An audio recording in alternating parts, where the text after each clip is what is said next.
Hello friends, आज हम बात करेंगे इंसुलिन का फैट मेटाबॉलिज्म पर क्या इफेक्ट होता है। ज़्यादातर लोगों को लगता है कि इंसुलिन बेसिकली तो डायबिटीज़ का हार्मोन है, शुगर को ही कंट्रोल करता है, तो मोटापे से इसका कोई लेना देना नहीं। जब भी हम ओबेसिटी की बात करते हैं, मोटापे की बात करते हैं, वहाँ हम इंसुलिन को इग्नोर कर देते हैं, इंसुलिन पर फोकस नहीं करते हैं। जबकि इंसुलिन सबसे इम्पॉर्टेंट हार्मोन है जो कि मोटापे को कंट्रोल करता है या बॉडी फैट को कंट्रोल करने वाला सबसे इम्पॉर्टेंट हार्मोन है। यदि इंसुलिन ज़रूरत से ज़्यादा है तो वज़न बढ़ेगा, इंसुलिन कम है तो वज़न कम होगा। ये बहुत सारी स्टडीज़ में प्रूव हो चुका है, लेकिन कई बार ये बात इग्नोर हो जाती है और हम इंसुलिन लेवल पर फोकस नहीं करते जब कभी भी हमें मोटापे कम करने की सिचुएशन होती है या मोटापे पर बात करनी होती है, तो हम इंसुलिन पर कई बार फोकस नहीं करते। तो इसको डिस्कस आज करेंगे। टॉपिक पर जाने से पहले जो लोग हमारे चैनल पर नए हैं उन्हें रिक्वेस्ट करूँगा कि चैनल को सब्सक्राइब करें, वीडियोज़ को लाइक करें, कमेंट करें, फॉलो करें, शेयर भी करें।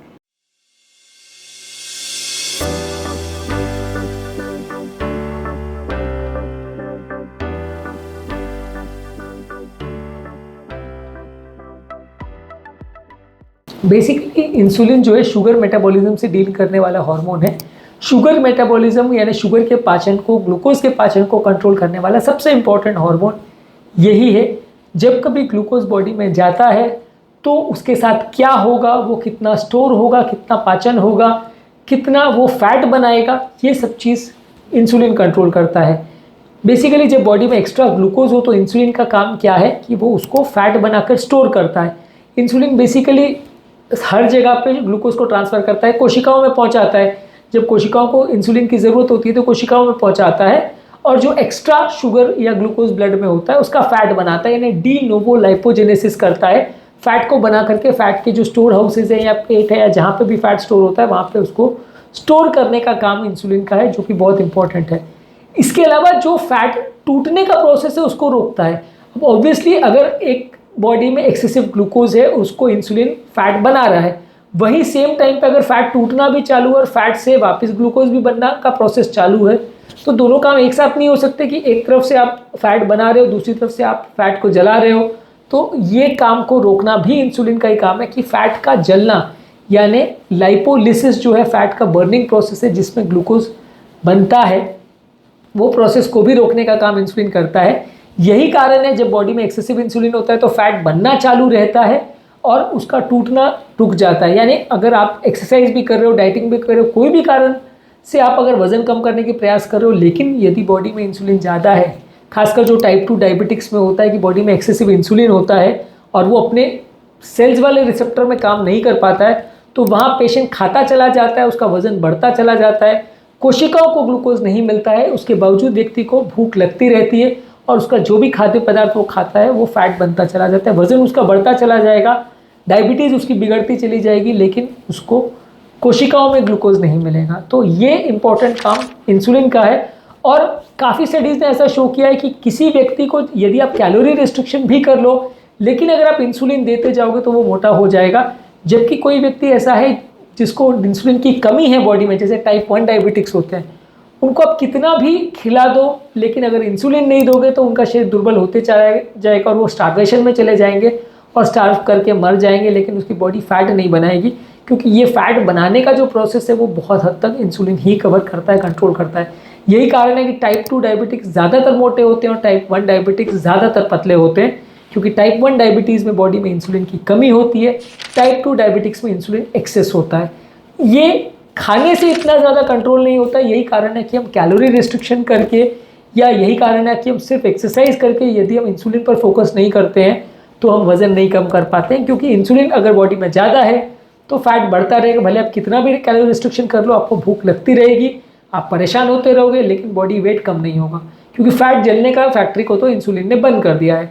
तो इंसुलिन बॉडी में अगर ज़्यादा है तो आपका मेहनत करना वेस्ट है। इसी कारण से इंटरमिटेंट फास्टिंग सबसे ज़्यादा सक्सेसफुल होती है, क्योंकि इंटरमिटेंट फास्टिंग में जब ग्लूकोज लेवल बहुत ज़्यादा कम हो जाता है तो इंसुलिन लेवल भी कम हो जाता है, फिर बॉडी का इंसुलिन का रिस्पॉन्स जो है वो बेटर होता है, इंसुलिन रेजिस्टेंस काफ़ी कम हो जाता है, बॉडी जो एक्सेसिव इंसुलिन वाले इस कंडीशन में थी वो बेटर हो जाता है, जिसकी वजह से आप कंपेरेटिवली काफ़ी चांसेस है कि आप अपना वजन कम कर पाते हो। क्योंकि जब इंसुलिन कम होता है तो बॉडी फैट को जलाना चालू करती है, वहाँ से ग्लूकोज लेना चालू करती है, तो फैट अपने आप कम होने लगता है, वजन अपने आप कम होने लगता है। लेकिन यदि इंसुलिन पर आपने फोकस नहीं किया तो फिर आप एक्सरसाइज करते रह जाओगे, डाइटिंग करते रह जाओगे, लेकिन आपका वजन बढ़ता चला जाएगा। फैट बनाने का काम इंसुलिन ही कंट्रोल करता है। मेटाबॉलिक स्विचिंग का काम भी इंसुलिन करता है कि कब बॉडी ग्लूकोज यूटिलाइज करेगी, कब कीटोन बॉडीज यूटिलाइज करेगी। ग्लूकोज बेसिकली शुगर से या कार्बोहाइड्रेट से आने वाला तत्व है जिसको ज़्यादातर सेल्स यूज़ करते हैं। कीटोन बॉडीज फैट को जला करके बनाया जाता है। जब फैट बर्न होता है तो कीटोन बॉडीज बनते हैं और सेल्स इसको भी एनर्जी की तरह से यूज़ कर सकते हैं। लेकिन कैसे डिसाइड होगा कि सेल्स ग्लूकोज को यूज़ करेंगे कि कीटोन बॉडीज़ को, ये डिसीजन भी इंसुलिन ही करता है। यदि इंसुलिन बॉडी में कम है तो बॉडी कीटोन बॉडीज़ को यूज़ करने लगती है, इंसुलिन ज़्यादा है तो बॉडी ग्लूकोज को यूटिलाइज करने लगती है। इंसुलिन बशर्ते अपना सेल्स पर काम प्रॉपर रूप से कर सके। तो इंसुलिन लेवल से ही काफ़ी हद तक डिसाइड होता है कि बॉडी अपना फैट को यूटिलाइज कर पाएगी या नहीं कर पाएगी और फैट बर्न करेगी या नहीं करेगी। कीटोन बॉडीज जो बन रहे हैं उसको बॉडी यूटिलाइज करके उससे एनर्जी ले पाएगी या नहीं ले पाएगी, ये काफ़ी हद तक इंसुलिन द्वारा ही कंट्रोल होता है। और जब तक बॉडी में एक्सेसिव इंसुलिन है तब तक कोशिश बॉडी की यही रहेगी कि ग्लूकोज को यूटिलाइज करे।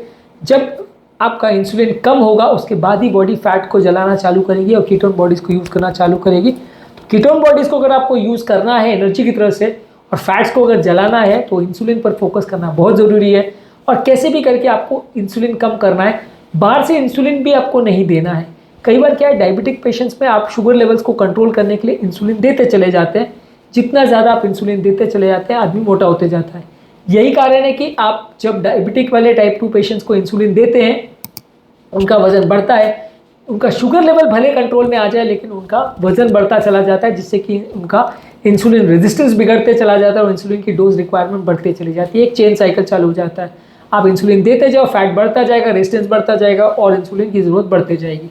ये चेन साइकिल तभी टूट सकता है जब आप वज़न को कम करेंगे, और ये वज़न भी तभी कम होगा जब आप इंसुलिन लेवल्स को कम करेंगे। और इसीलिए इंटरमिटेंट फास्टिंग डायबिटिक पेशेंट्स में भी काफ़ी सक्सेसफुल होता है आपकी इंसुलिन को छुड़वाने में, क्योंकि जैसे ही आप खाना छोड़ देते हो इंसुलिन लेवल ड्रॉप करते हैं, रेजिस्टेंस लेवल ड्रॉप करता है और फिर आप अपने मेटाबॉलिज्म को कंट्रोल करके फैट को कम कर सकते हो। जैसे जैसे आप फैट को कम करोगे रेजिस्टेंस और कम होते जाएगा, आपका बॉडी फैट को और बर्न करेगा, वजन कम होगा और आपका रेजिस्टेंस भी कम हो जाएगा। इंसुलिन पूरी तरह से भी छूट सकती है यदि आप इंटरमिटेंट फास्टिंग करते हो तो। यही कारण है कि इंटरमिटेंट फास्टिंग करने वाले 50% लोग लगभग अपनी इंसुलिन को पूरी तरह से बंद कर पाते हैं विदिन 3 मंथ्स, और 70-80% में उसकी रिक्वायरमेंट काफ़ी हद तक कम हो सकती है यदि आप लंबे समय तक इंटरमिटेंट फास्टिंग कर पाते हो तो। इंटरमिटेंट फास्टिंग इस केस में लगभग आपको 12 से 16 घंटे मिनिमम पर डे करना पड़ेगा, तभी आपको अच्छे रिजल्ट मिलेंगे। आप कम ड्यूरेशन का करोगे तो उतना फ़ायदा नहीं होगा। 16 घंटे का करने वालों को ज़्यादा एटलीस्ट फ़ायदा मिलता है। बेसिकली फैट मेटाबॉलिज्म जो है, वज़न कम करने की जब बात आती है तो इंसुलिन के रोल को हम कई बार इग्नोर करते हैं। इंसुलिन सबसे इंपॉर्टेंट हार्मोन है जो कि फैट का पूरा मेटाबॉलिज्म को कंट्रोल करता है। यदि हम इसको फोकस नहीं करेंगे, इस पर ध्यान नहीं देंगे तो काफ़ी चांसेस है कि हम वज़न नहीं कम कर पाएंगे, हमारी सारी वज़न कम करने की कोशिशें फेल हो जाएंगी। इसलिए सबसे पहले इस पर ही फोकस करना चाहिए, कौन कौन से खाद्य पदार्थों से इंसुलिन बढ़ता है, किससे कम होता है, किससे डायबिटीज़ बढ़ती है, क्यों डायबिटिक वाले पेशेंट्स मोटे होते हैं, ये सारे ही हमने सेपरेट वीडियोज़ में डिस्कस किया है। आप इसे चेकआउट करिए ताकि आपकी एक बेसिक अंडरस्टैंडिंग डेवलप हो और आप समझ सकें कि इंसुलिन पर फोकस करना इस मामले में क्यों ज़रूरी है। उम्मीद करूँगा कि आज के टॉपिक में कुछ नई बातें जानने को मिली होगी। जो लोग हमारे चैनल पर नए हैं उन्हें रिक्वेस्ट करूँगा कि चैनल को सब्सक्राइब करें, वीडियोज़ को लाइक करें, फॉलो करें और शेयर भी करें।